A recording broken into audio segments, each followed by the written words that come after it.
Bonjour à tous, j'espère que tout le monde va bien. Petite semaine sur la planète tennis, la Coupe Davis, l'ATP 250 de Montpellier, 2-3 actus et puis évidemment on va faire la preview des deux ATP 500 qui vont débuter dès demain. Alors bouge pas, ça commence tout de suite.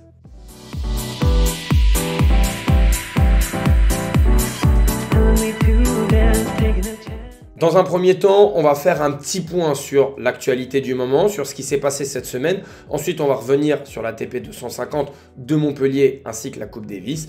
Et puis, on finira par faire nos deux tableaux comme d'habitude. Mais tout de suite, on va parler de la news qui vient de sortir. Daniil Medvedev et Gilles Simon, c'est terminé. Donc voilà, apparemment, ça ne s'est pas passé comme prévu. Les deux joueurs, le petit lapsus, Daniil Medvedev et l'ancien joueur Gilles Simon décident de stopper là leur collaboration. Je pense que ce n'est qu'un début pour Gilles Simon puisque je le vois évidemment avoir une belle carrière, en tout cas une carrière d'entraîneur. J'espère vraiment qu'en France, on va être capable de s'appuyer sur des profils comme Gilles, que ce soit à la Fédé ou tout simplement avec des joueurs qui ont des projets personnels parce que je suis sûr que Gilles Simon a de quoi faire avancer le tennis français, très clairement. Cette semaine, c'était aussi le retour de la Coupe Davis, victoire 3-0 de la France face au Brésil de João Fonseca. Alors évidemment, João Fonseca, pour l'instant, il ne faut pas attendre de lui qu'il gagne tous ses matchs. Encore moins contre un Hugo Humbert en dur indoor. Hugo Humbert en dur indoor sur ses 15 derniers matchs en France, c'est 14 victoires et une seule petite défaite en finale de Bercy contre Zverev. C'est ultra solide. João Fonseca, lui, a fait sa partie. Ensuite, on a eu le match d'Arthur Fils face à Seybold où il y a eu une poignée de main un petit peu houleuse, on va la regarder ici, tac, une poignée de main un peu houleuse entre les deux joueurs, puisque oui, il y a eu un point litigieux, une erreur d'arbitrage à 4 partout dans la deuxième manche où Arthur Fils break le Brésilien. Bref, on ne sait pas trop ce qui s'est passé, ils se sont dit des mots, ça s'est un petit peu mal terminé cette histoire. C'est dommage. Et ensuite, notre paire française a fini le boulot aujourd'hui. Moi, je ne vous cache pas que je suis un peu déçu parce que j'aurais aimé qu'on ait un Arthur Fils Fonseca, même si c'était en match 5 et que la France pouvait risquer l'élimination. C'est des matchs qu'on a envie de voir. Mais en tout cas, voilà, le fait de mener 3-0 a permis à Giovanni Impellici-Ricard aujourd'hui d'honorer sa première sélection avec l'équipe de France. Donc, évidemment, on n'a pas l'affiche qu'on aurait voulu avoir, mais on a quand même la première titularisation pour Impellici-Ricard sous le maillot français. C'est quand même un petit événement et ça, c'est sympa, il faut le dire. Cette semaine aussi, on a eu un petit moment sympa entre Bublik et un ramasseur de balles. On a Bublik, on va mettre l'extrait très rapidement ici, qui donne sa raquette au ramasseur pour que le ramasseur aille jouer un point à la place du Kazakh. Donc, il y a ceux qui trouvent ça un peu touchy, il y a ceux qui trouvent ça assez sympa. Franchement, c'est plutôt sympa. Bublik, il était mené 6-3-5-1. Ça y est, c'était la fin du match. Le ramasseur est content, tout le monde a rigolé. Il ne faut pas que ça arrive trop fréquemment parce que sinon, en fait, ce qui peut se passer à ce moment-là, c'est que le joueur en face sorte aussi de son match. Alors, ça peut faire partie du jeu si c'est une stratégie, mais bon, je ne pense pas que ce soit le but. Mais s'il y avait par exemple qu'un seul break, si Bublik fait ça, le match peut vite se retourner. Bon, voilà, là, ça ne s'est pas passé. Kovacevic a remporté ce match face à Bublik, mais quand même, il est quand même coutumier du fait de faire ce genre de choses. Il avait déjà fait jouer des ramasseurs, même dans des exhibs, etc.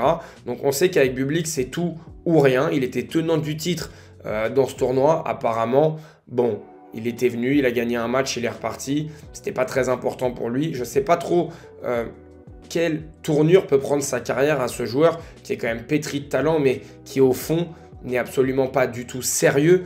Sur un ou deux tournois, elle est capable de faire des choses exceptionnelles et puis après de disparaître pendant plusieurs mois. Donc voilà, c'était un petit clin d'œil pour quand même parler de Bublik parce que c'est un joueur qui peut être intéressant, mais qui parfois aussi peut être assez frustrant. Là, on va dire qu'il a fait un heureux et on va s'arrêter là-dessus. Ce tournoi de Montpellier a été remporté par Félix Auger-Aliassime et on se rappelle, la semaine dernière, on avait fait la preview de Montpellier et j'avais annoncé Félix Auger-Aliassime. Franchement, je suis très content puisque à l'Open d'Australie, j'avais annoncé Sinner a gagné. Félix Auger-Aliassime a été annoncé la semaine passée sur cette chaîne. Félix Auger-Aliassime remporte le tournoi. Est-ce que c'est la chance du débutant? Est-ce que j'ai une boule de cristal? Ni l'un ni l'autre. C'est beaucoup de réussite, un concours de circonstances de plusieurs choses. Les deux joueurs étaient favoris pour remporter le tournoi. Donc on va dire que la logique a juste été respectée et qu'on n'est pas tombé dans le piège. En même temps, il faut voir le parcours. Le parcours, 3 joueurs en dehors du top 100. Le Chinois Bu qui était top 100 l'année passée, qui a fait 2-3 bons résultats en fin d'année. Mais on va pas se mentir, c'est un très bon joueur. Mais pour l'instant, voilà, tranquille. Le parcours de Félix, on va en parler après. Mais ça, c'est aussi une des conséquences de la Coupe Davis. Moi, je voulais lier les deux. C'est pour ça que je n'ai pas trop parlé de la Coupe Davis avant, parce que je voulais en parler maintenant. La Coupe Davis, ça permet à des joueurs, effectivement, de jouer pour leur pays. Mais pendant qu'ils jouent la Coupe Davis sur une semaine comme ça, ils ne jouent ni Challenger, ni tournoi ATP. Et on voit qu'on a un tournoi ATP qui est beaucoup plus faible qu'un 250 normal. On a énormément de joueurs qui ont dû aller représenter leur pays.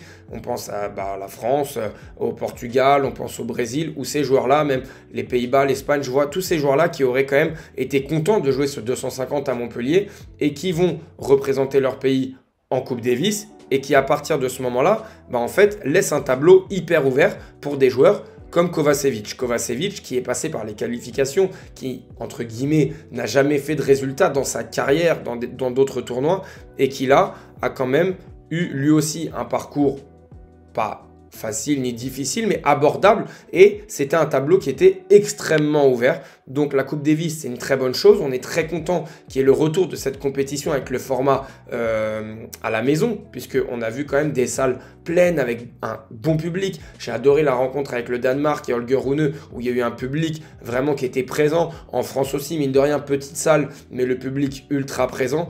Bref, ça, c'est une très bonne chose que la Coupe Davis ne meure pas, que la Coupe Davis soit toujours en activité. Et d'ailleurs, à part le final 8 avec les 8 dernières équipes, la France est qualifiée, jouera contre la Croatie. Donc en Croatie, en septembre prochain. Donc on continue sur cette formule domicile extérieur juste avant le final 8. Donc ça, c'est une très bonne chose. Mais ça serait bien de mettre la Coupe Davis sur une semaine où il n'y a pas de tournoi. Je sais que c'est très compliqué, c'est un petit peu utopique, mais en tout cas, voilà, ça permet dans un second temps aussi, c'est le point positif, à des joueurs qui n'auraient pas fait ces tournois ATP d'y participer. Donc il y a du pour et il y a du contre. Bref, Félix Auger-Aliassime, lui, remporte son 9e titre en carrière. On va parler quand même 2-3 minutes de ce joueur qui, tout au long de la semaine, a eu, on va le voir, un pourcentage très élevé derrière sa première balle. Et on sait que c'est quand même la base de son jeu. Il doit être capable de s'appuyer. On le voit derrière sa première balle de service. Il doit capitaliser là-dessus. Il a été très bon aussi dans les moments importants, puisqu'on peut le voir, un tie-break remporté, un tie-break remporté. Là, il a eu une balle de match que Kovacevic a très bien sauvé avec un passing longue ligne, revers à une main aussi. Très beau Kovacevic, très beau joueur durant ce tournoi que je connaissais, mais qui ne m'avait jamais tapé dans l'œil. Là, il fait son tournoi. C'est sûrement le meilleur tournoi de sa carrière. On verra ce que ça va donner plus tard. Et puis ensuite, Félix Auger-Aliassime qui remporte le dernier tie-break de ce tournoi. Avant ce match, il était à 6 tie-breaks remportés cette année, donc en 6-0. Donc là, il en a gagné encore un en finale, ça fait 7. Il a perdu son premier cette année. On sent un joueur en pleine confiance et ça, c'est ultra important. Malgré un scénario assez compliqué dans cette partie, puisqu'il a quand même eu sa balle de match sur son service où il a un coup droit très facile et Kovacevic sort un très gros passing. Ensuite, on est à 7 partout au tie-break du deuxième set. Félix, un peu sonné par ce passing, commet une double faute. Et derrière, à 8-7, il se retrouve encore avec un coup droit penalty ultra facile qu'il va boiser, qui va finir dans les tribunes. Il fallait réussir à se relever de ça.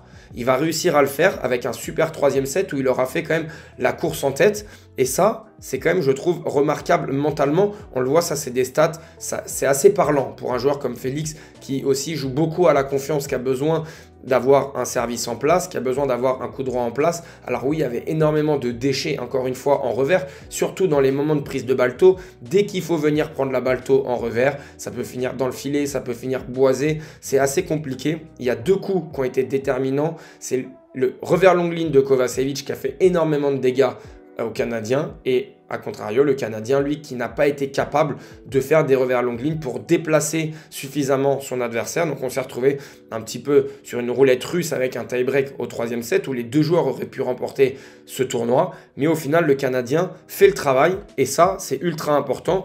On fait un point aussi parce qu'il faut se rappeler qu'il a été demi-finaliste de Grand Chelem en 2021 à l'US Open et que là, depuis un petit moment, en Grand Chelem, c'est très compliqué. Alors, est-ce que cette année, il est capable? Parce qu'on le sait qu'en dur indoor, voilà, il y a peu de problèmes pour lui quand même. Il y a peu de problèmes, il n'y a pas de vent, les trajectoires sont bonnes, il peut poser ses appuis. Enfin, il y a peu d'incertitudes. Là, aujourd'hui, en Grand Chelem, il serait temps de revenir sur le devant de la scène et de régulièrement, en fonction des tirages, se qualifier pour une deuxième semaine. Parce que là, franchement, ça fait 8e contre les HK, premier tour contre Fonini, Michael Mo, premier tour contre Mackenzie McDonald, catastrophique 2023. Ensuite, 2024, on va dire que les 2 premiers adversaires, bon, il y a moins de scandales, mais derrière, Kokinakis à Wimbledon, Félix a tout pour bien jouer sur gazon. Et à Wimbledon, force est de constater que ces 3 premiers tours sur ces 3 dernières participations, ça pour moi c'est pas normal. À l'US Open, il perd contre Jakub Mensik, nouvelle génération, il n'y a pas de problème, mais à un moment, tu dois être capable aussi de t'imposer. Toi aussi, tu es la nouvelle génération, tu dois montrer tout ton talent, parce qu'il faut se rappeler qu'il est arrivé quand même comme un sacré crack. Peut-être pas comme Fonseca, parce que là on parle d'un crack générationnel, mais Félix Auger-Aliassime est arrivé vraiment comme un joueur différent, très prometteur. Et là, pareil, défaite après avoir mené 2-7-0 face à Fokina. Voilà l'étape d'après pour le Canadien. Ça, c'est des formats qui lui plaisent, les petits tournois 250 ou 500 sur dur indoor. Maintenant, moi, je l'attends cette année, on l'a déjà dit, en Grand Chelem et en Master 1000. Un petit mot pour parler quand même de Kovacevic qui est sorti des qualifications et qui lui aussi, on l'a senti, c'était une semaine pleine de confiance où tout rentrait, les points importants se sont super bien passés pour lui. Il a réussi à mettre sous pression Andrei Rublev dans les moments importants. On le voit, 7-5-6-4, au moment où Rublev servait pour rester dans la partie ou rester dans le set, il a réussi à breaker, il a réussi à faire des choses très simples durant cette semaine. Un beau revers à une main, une belle variation. Voilà, il s'est fait confiance, il a réussi à passer les qualifs et puis derrière, il a profité d'un public un peu désorienté, on va dire ça comme ça, pour ensuite faire surtout la très grosse perf de la semaine, battre Andrei Rublev, une fois de plus, ultra décevant, Andrei Rublev. Maintenant, qu'est-ce qui va se passer dans la suite de sa saison à ce joueur, parce qu'il a quand même 26 ans, il n'est pas si grand, il a peu de points forts, donc est-ce que c'est une semaine... Voilà, une semaine brillante pour lui et derrière, on repart un petit peu dans l'ombre, ou est-ce qu'il va réussir à grappiller des places, à réussir à battre régulièrement ce genre de joueur, parce qu'on a beau dire ce qu'on veut, Carreño Busta et David Goffin, c'est plus les Carreño Busta et David Goffin d'il y a quelques années, mais quand même, il faut les battre. Ensuite, Bellucci et Bublik, ça peut rester des joueurs compliqués à battre, surtout pour un Kovacevic qui, il me semble, n'a jamais été au-delà du top 100, top 90, j'ai pas envie de dire de bêtises, mais voilà. Et surtout, les 2 derniers matchs, il bat Andrei Rublev et il arrive au tie-break du 3e set contre Félix. Donc on va essayer de suivre ça d'un petit peu plus près.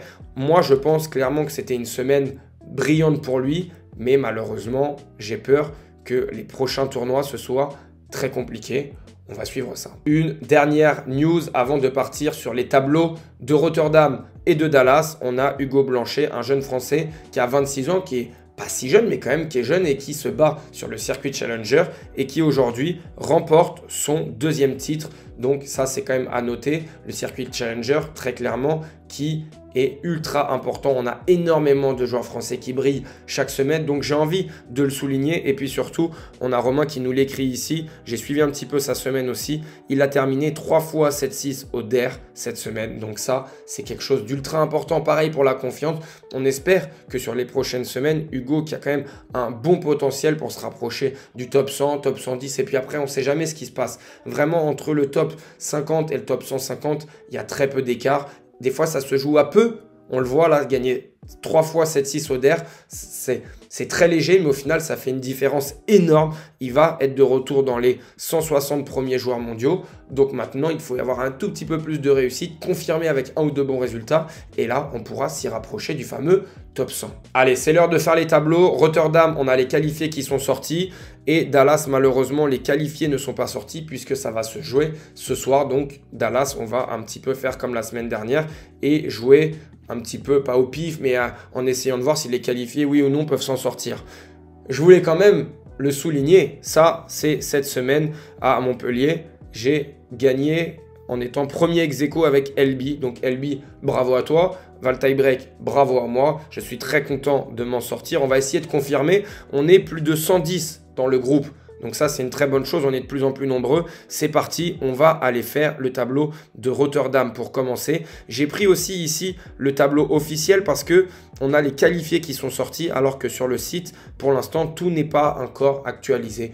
C'est la petite faille de ce site parfois. Mais bon, avec une ou deux recherches, on s'en sort, c'est pas très grave. Allez, on va le faire assez rapidement parce que je l'ai déjà fait de mon côté. On a Carlos Alcaraz ici qui va battre Botic, Van de Zandschulp, mais on a appris malheureusement que Carlos Alcaraz était un peu malade, donc on va voir ce que ça donne. Franchement, si Botic bat Carlos Alcaraz une deuxième fois de suite après l'avoir battu à l'US Open, j'arrête.